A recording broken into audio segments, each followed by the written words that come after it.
মা যেন এই দিনে আমাদের সবার প্রার্থনা শোনেন এবং অক্ষয় কৃপা দান করেন। আজ অক্ষয় তৃতীয়া, কবি শুভ দিন। আজ আমরা কথামৃত থেকে এখানে উপস্থিত। ঠাকুর মা ও স্বামীজির চরণে আমাদের প্রণাম নিবেদন করে কথামৃতকার শ্রীমৎ তথা মাস্টার মশাইকে। আর প্রণাম জানাই আমাদের কথামৃত প্রভু মহারাজ স্বামী সিদ্ধেশানন্দ মহারাজকে। আরো প্রণাম জানাই চারিগ্রাম রামকৃষ্ণ আশ্রমের সেক্রেটারি মহাশয় ক্ষুদিরাম বাবুকে। আমাদের সবার প্রতি নমস্কার ও কৃতজ্ঞতা যারা এখানে এসেছেন আমাদের এই ছোট্ট নিবেদন শুনতে। আজ আমরা মায়ের কিছু স্মৃতি কথা ও গান নিয়ে এখানে উপস্থিত হয়েছি। আমরা কথামৃত তার নজরে। আমাদের আজকের বিদ্যালয় আমরা মায়ের মা আমাদের। এই অনুষ্ঠানটি সম্পূর্ণভাবে পরিচালনার দায়িত্বে সুব্রত ভট্টাচার্য। উনি আমাদের গানও শেখান এবং আমাদের যে গীতিভাষ্য যা আছে তা উনি লিখেছেন। আর তবলায় আমাদের সঙ্গে সংযোগ করছেন রাজীব চক্রবর্তী, আর আছেন পাকিস্তানের বুদ্ধদেব সাধুরা। আর আমরা যারা গানে এবং অংশগ্রহণ করছি তাদের মধ্যে অঞ্জলি, শুক্লা, আমি ইতিকণা, চন্দনা, যমুনা, শর্মিষ্ঠা, কলিকা, কৃষ্ণা, চৈতালি। আমরা সবাই কথামৃত ভবন থেকে এসেছি, তাই যেন মান রাখতে পারি আপনারা আশীর্বাদ করবেন।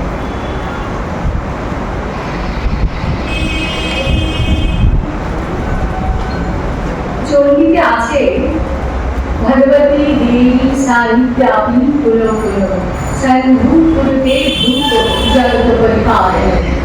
সেই ভগবতী জন্মাদি শুদ্ধ করিল পুণ্য পুণ্য দেবী রূপে আবির্ভূত হইয়া জগতে পরিপালন করেন। তাই অতি প্রাচীন কাল হইতে এদেশে দেবীর বিভিন্ন বিগ্রহ বা প্রতীক প্রচলিত আছে ও পূজিত হয়েছে। দেবীকে আমরা পাইয়াছি বিভিন্ন রূপে, বিভিন্ন ভাবে। তিনি ধনরাত্রি, বিদ্যাদাত্রী, নিরাময় মূর্তি, ত্রাণকারিণী, অসুর সংহারিণী। চণ্ডীকে তাহাকে সমস্ত বিদ্যারূপিণী ও সমস্ত নারী রূপিণী বলা হইয়াছে। পুষ্পক্রিয়া তিনি মুক্তি প্রদান করেন, আবার দুষ্টক্রিয়া তিনি অধার্মিক অনাচারিক দণ্ড বিধান করেন। নারী রূপে, শক্তি রূপে, দেবী রূপে, মাতৃরূপে আমরা অনাদিকাল হইতে তাহার পূজা করে আসিতেছি। রামপ্রসাদ, কমলাকান্ত, রাজা রামকৃষ্ণ প্রভৃতির ভক্তিতে মুক্ত হইয়া তিনি আবার স্বর্গের ঐশ্বর্য ছাড়িয়া ভক্তির কুটিরে পদার্পণ করেন। কখনো তিনি কন্যা বেশে, জননী বেশে তিনি সত্যি দুঃখে সান্ত্বনা প্রদান করেন। স্বর্গের দেবীশ্বরী বাঙালির এমন প্রকার আত্মীয়তা পাতায় আছে।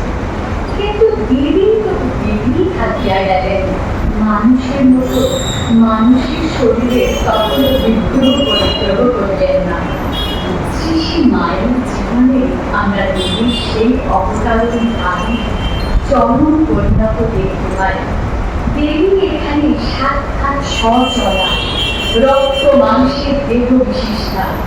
শ্রী রাম ও কৃষ্ণের পূজিকা, ভবতারিণী ও শিব গর্ভধারিণী শরীর অভিন্না শ্রী শ্রী মা।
তাহার স্বার্থ স্নেহ সর্বপ্রকার ভেদ বৈষম্য অতিক্রম করিয়া সমগ্র মানব জাতির উপর সমভাবে প্রসারিত হইয়াছে। শ্রী মার জীবন বর্তমান যুগের নারী জাতিকে আহ্বান জানাইতেছে নারীকে যথার্থ মহিমা বিকাশ করিয়া তুলিবার জন্য। যে মহিমার প্রধান বৈশিষ্ট্য হইল বিদ্য মাতৃভাব।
বাঁকুড়া জেলার জয়পুর থানার কাছে ধনসমুদ্র নামক বাঁধ থেকে এই আমোদন নদী উৎপত্তিস্থল। বাঁধটির আকার ঢোলের মতো হয়ে ধনসমুদ্রের নাম হয়েছে। এই আমাদের নদী বর মান্দারামের দিকে যাওয়ার সময় জয়রামবাটির কাছ দিয়ে প্রবাহিত হয়েছে। এই আমোদনের তীরে জয়রামবাটি গ্রামে রামচন্দ্র ও শ্যামাসুন্দরী দিয়ে 1207 সালের 8ই পৌষ ইংরাজি 1853 খ্রিস্টাব্দে 22শে ডিসেম্বর বৃহস্পতিবার কৃষ্ণা সপ্তমীতে শ্রী মা পরমকে কৃতার্থ করিতে অবতীর্ণ হইয়াছিলেন। মা সারদা যখন জয়রামবাটি থাকতেন তখন মাঝে মাঝে সেই আমোদনের বাড়ি এসে বসতেন। এটি ছিল মায়ের শান্তির জায়গা। মায়ের কাছে আমোদনই ছিল গঙ্গা। মা সারদা এই নদীর নেমে জলে দাঁড়িয়ে দলঘাস কাটতেন। কত স্মৃতি জড়িয়ে আছে মায়ের এই আমোদনের সঙ্গে। এখনো প্রতি বছর অন্নপূর্ণা পূজার দিনে বাসন্তী শুক্লা অষ্টমীতে মা সারদা এই গঙ্গার ঘাটে আমোদন মা গঙ্গার পূজা হয়, উৎসব হয়, বহু মানুষের সমাগম হয়। আমাদের চারপাশে একটা রহস্যের পরিমণ্ডল শুধু অতীত থেকে তৈরি হয়েছে।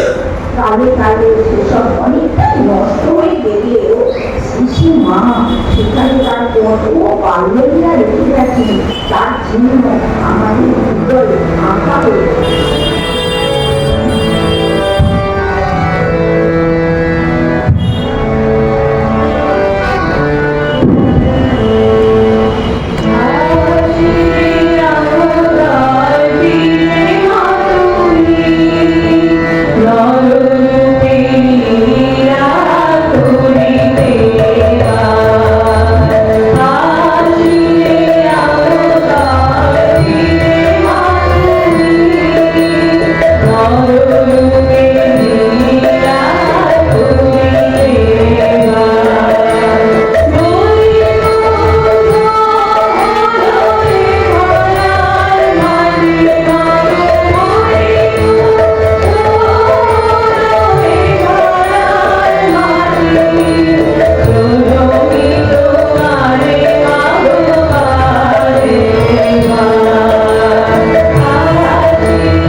সাবিত্রী, কৃষ্ণপ্রিয়া, শ্রীমতী রাধারানী এদের কথা শুনেছ।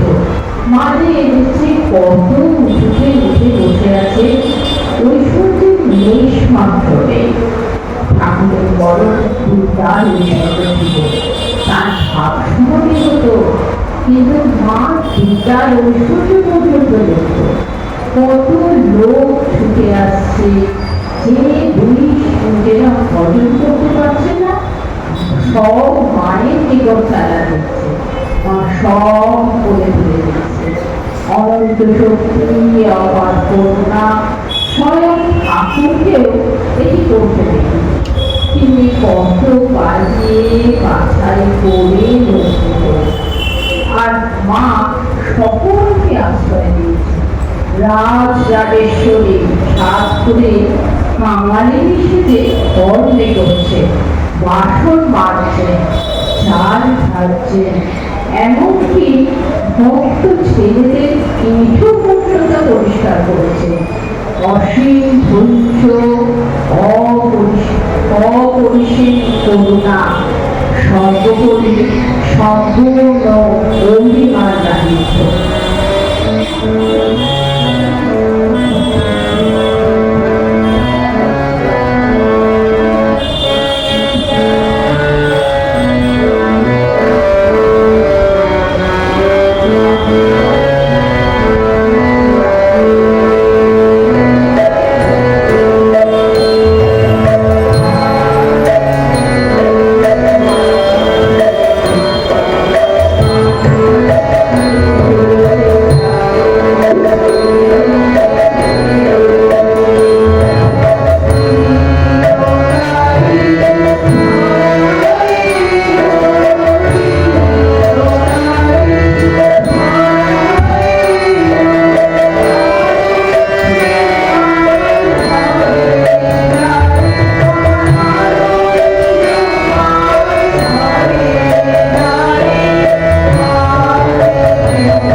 স্বামী ভূতেশানন্দ মহারাজ লিখেছেন, মা যখন স্থূল শরীরে ছিলেন তখন মার কাছে সাক্ষাৎকার দিয়ে মায়ের সান্নিধ্য লাভ করা সম্ভব ছিল না। মা ছিলেন লজ্জা পদাবৃতা। তিনি যদি নিজেই নিজেকে লুকিয়ে রাখেন তাহলে অপরের কি সাধ্য সেই অবগুণ্ঠন উন্মোচন করে মাতৃমুখ দর্শন করে? সে সময় মায়ের সঙ্গে সাক্ষাৎ হওয়া সাধারণের পক্ষে সম্ভব ছিল না।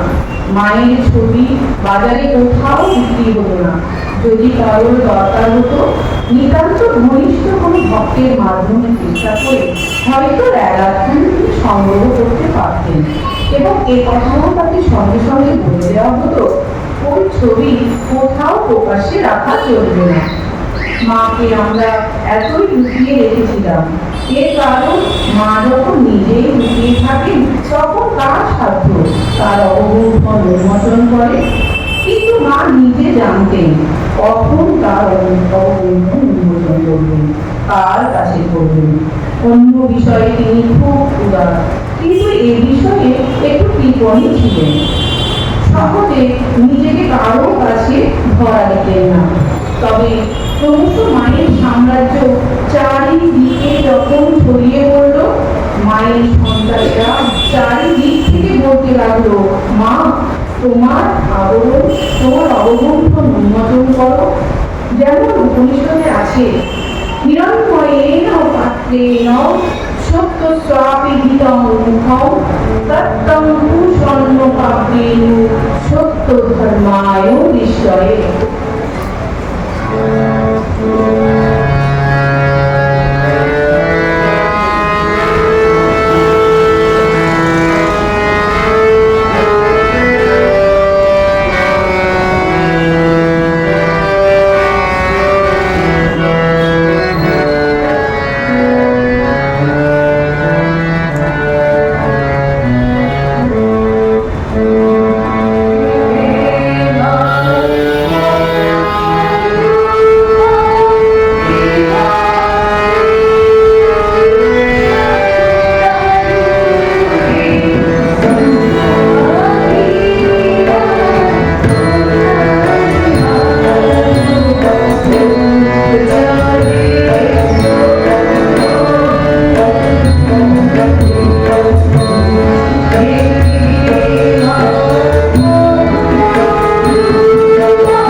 আশ্চর্য সুন্দর জীবনখানি তো একটি সর্বজন শিক্ষণীয় অনবদ্য পাঠক গ্রন্থ।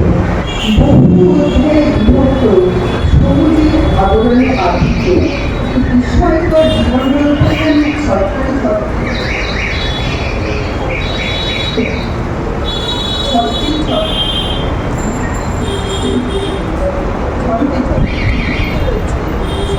শিক্ষা, আধ্যাত্মিক পথের শিক্ষা, মানবিকতার শিক্ষা, ভালোবাসার শিক্ষা, উদারতার শিক্ষা হয়েছে শুনছে ত্যাগের, ক্ষমার, করুণার, মমতার, আত্মপ্রত্যয়ে, সর্বোপরি সকল অবস্থায় অবিচল থাকার শিক্ষা। পৃথিবীর একটি পরম প্রয়োজনীয় মুহূর্তে শ্রী শ্রী মা সারদাদেবী বৃদ্ধ আবির্ভাব। লোকশিক্ষার্থে শ্রী শ্রী মার দুটি সত্তার প্রকাশ আমরা দেখতে পাই। দেবী সত্তা আর মানবী সত্তার এক অনন্য সমন্বয়। ঠাকুর তার আরব্ধ কর্মভার দিয়ে দিয়েছিলেন লীলাসঙ্গী সারদার হাতে। সেই বিপুল কর্ম কি অসাধারণ মহিমায় সমাধা করে দিলেন মা জীবনের বাকি 34টি বছর ধরে। কত শত বিনষ্ট জীবনকে উদ্ধার করলেন, কত শত হাহাকারপীড়িত হৃদয়কে মাতৃহীনের আশ্রয় দিলেন, কত শত মেয়েকে দিলেন নারী জীবনে সত্য আদর্শের শিক্ষা, আর কত ব্যাকুল শিক্ষার্থীকে দিলেন বৈরাগ্যের শিক্ষা, কত ঈশ্বর বিকাশী মনকে দিলেন ঈশ্বর সান্নিধ্যে অনির্বচনীয় সার। শ্রী শ্রী মার জীবনে প্রতিটি ঘটনা, প্রতিটি আচরণ, প্রতিটি কথার মধ্যে আছে জগৎ ও জীবন সম্বন্ধে একটি আশ্চর্য সমন্বয় শিক্ষা। তার মধ্যে বলতে পারে আমার স্বরূপ যেমন ছিল আমজাদও তেমন ছিল। ভক্ত আর ভগবানের মধ্যে দূরত্ব বোঝাবার বড় সহজ কৌশলকে আবিষ্কার করেছিলেন মা সারদা। কোথাও কোনো ব্যবধান নেই, জগৎশূন্য মা আছে আর সন্তান আছে। জাগতিক সম্পর্কগুলিও ক্রমশ তুচ্ছ হয়ে গিয়েছিল। সবাই ডাকছে মা, সবাই বলছে মা।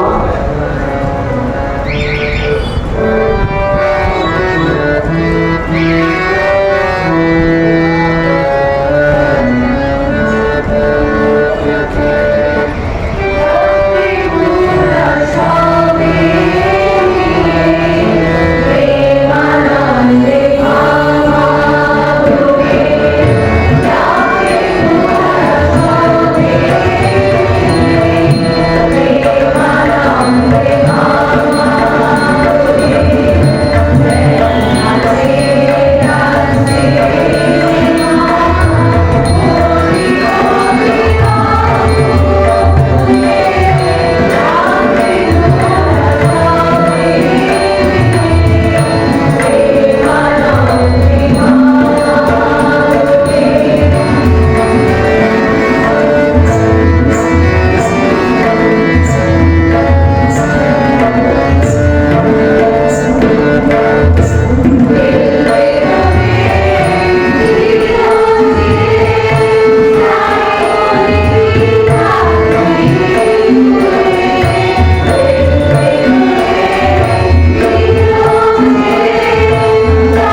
বলি ইদাভদ্র মহানথম।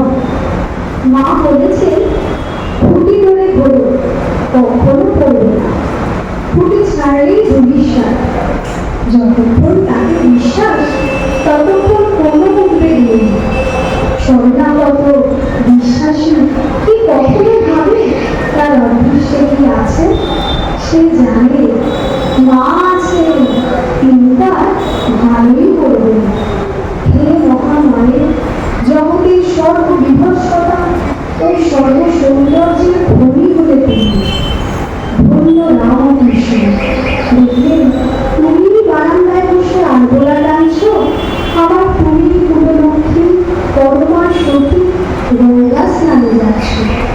মা, তুমি দুঃখ দাত্রী, দুঃখ মোচনকারী, মহা পাপীর হোক আর সামান্য পাপীর হোক, মা তোমার ক্ষমা একই প্রকার। মা, তুমি আমাদের কালী, আবার তুমি তারা। তুমি আবার দীনতাকে দূরিত হারিয়ে সত্যরজ সম ত্রিগুণ ধারিয়ে। তুমি সৃজন করছো, তুমি নিধন করছো। এই সংসারে তুমি সবল নির্গুণ সর্বস্বরূপী।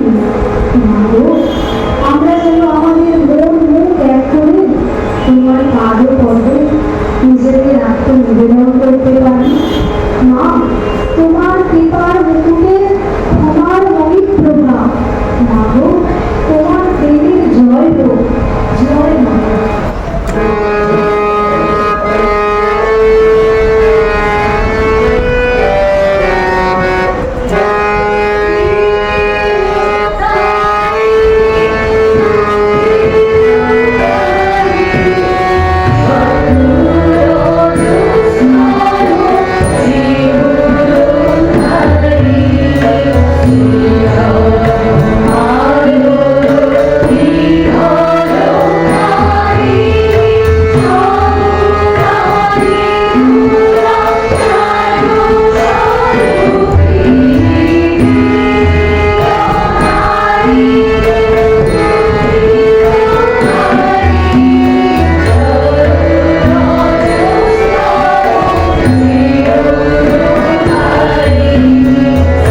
নববেদান্তের পরিপূর্ণ আদর্শকে নিজের জীবনে ধীরে ধীরে বিকশিত করেছিলেন।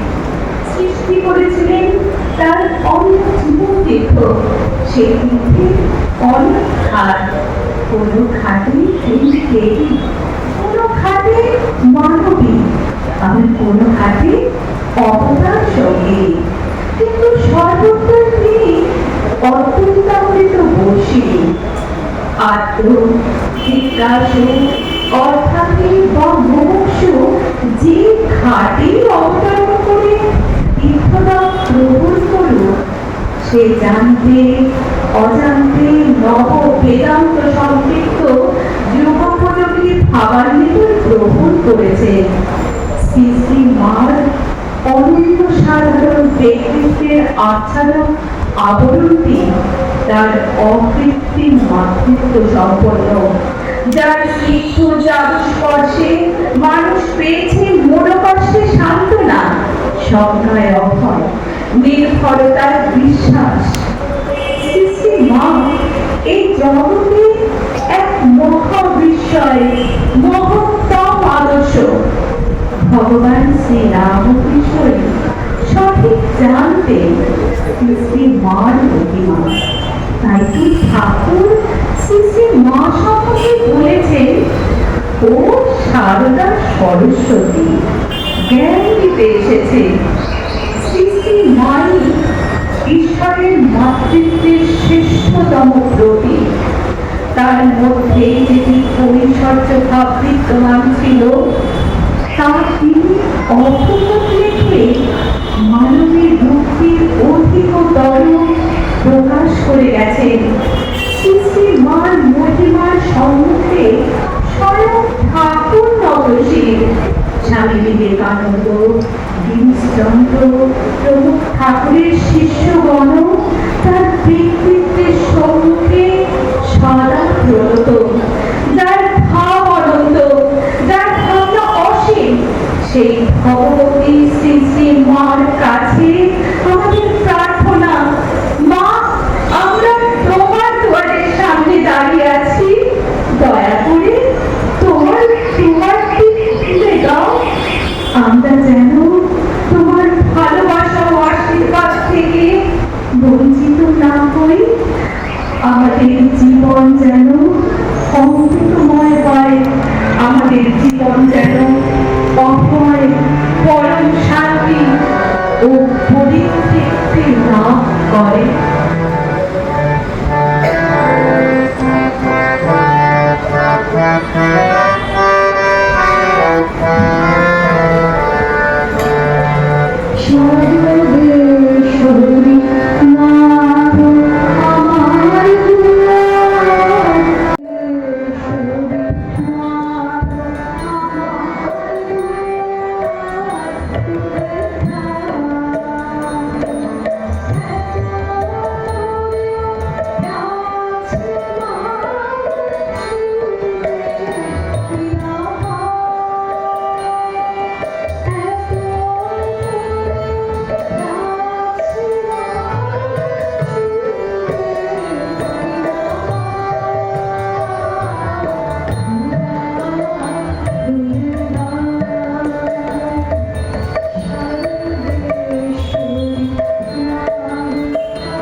বাড়িতে তিনি চির প্রতিষ্ঠিত হন।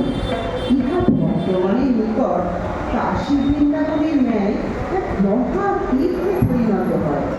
মানব কল্যাণে শরৎ মহারাজের ইহা এক অক্ষয় ও অবিস্মরণীয় দান। শ্রীমা এই বাড়িতে এখন মুক্ত হস্তা জগৎকারিণী মা মুক্ত হস্তে জগৎকে কৃপা বিতরণ করিতেছেন। জীবের ভগবানগণ ছিন্ন করিতেছেন। অকাতরে তাহাদের সকল পাপ তাপ নিজের শিরে লইয়া তাহাদের উপর অজস্র স্নেহ প্রেম করুণা আশীর্বাদ বর্ষণ করিতেছেন। কত বালক বৃদ্ধ ধনী দরিদ্র উচ্চ নীচ সাধু অসাধু পাপী পুণ্যবান থেকে শুরু করে শিক্ষা দীক্ষাহীনরা ব্যক্তি বিচার শূন্য অবজ্ঞাত মানুষ, আবার কত উকিল হাকিম ডাক্তার শিক্ষক অধ্যাপক এবং সদ্য বিয়ে এমএ পাশ করা যুবক বৃন্দ সকলেই মার কাছে গিয়ে অনুভব করিয়াছেন তাহারা শিশু। আর মা চির করুণাময়ী ভবতারিণী মা কাছে যাইতে সকলকে হাত ধরিয়া তুলিয়া লইয়াছেন, বুকের স্নেহ দিয়াছেন, স্বহস্তে সেবা করিয়াছেন, চরণে ঠাঁই দিয়াছেন।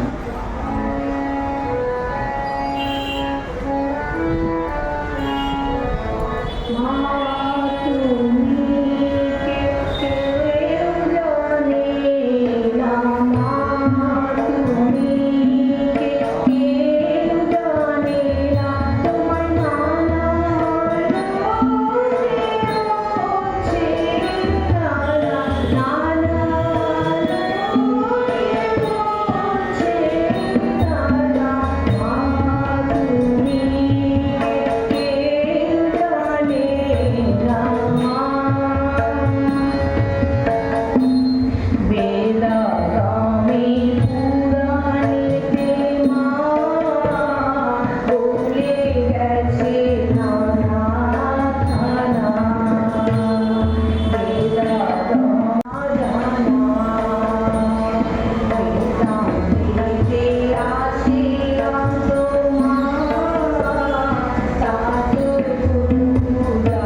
পরেই যার স্থান তিনি হলেন স্বামী ব্রহ্মানন্দ।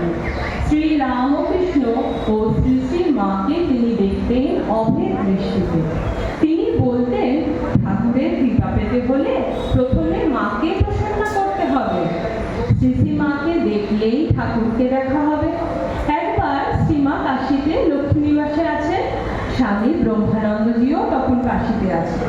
তিনি প্রতিদিন সকালে লক্ষ্মী নিবাসে এসে গোলাপ মার কাছ থেকে শ্রী শ্রী মায়ের কুশল সংবাদ নিতেন। একদিন গোলাপ মা উপরের বারান্দা থেকে বললেন, রাখাল, মা জিজ্ঞাসা করছেন আগে শক্তি পূজা করতে হয় কেন? মহারাজ উত্তর দিলেন, মার কাছে যে ব্রহ্মজ্ঞানের চাবি, মা কৃপা করে চাবি দিয়ে দোরনা খুললে যে আর উপায় নেই। এই বলে তিনি বাউলের গান ধরলেন। গাইতে গাইতে তিনি ভাবনমত্ত হয়ে নৃত্য করতে লাগলেন এবং গান শেষ হওয়া মাত্র হো হো হো বলে সবেগে চলে গেল। স্বামী ব্রহ্মানন্দের চোখে শ্রী শ্রী মাই ছিলেন শক্তি রূপা ব্রহ্মময়ী।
Shambhu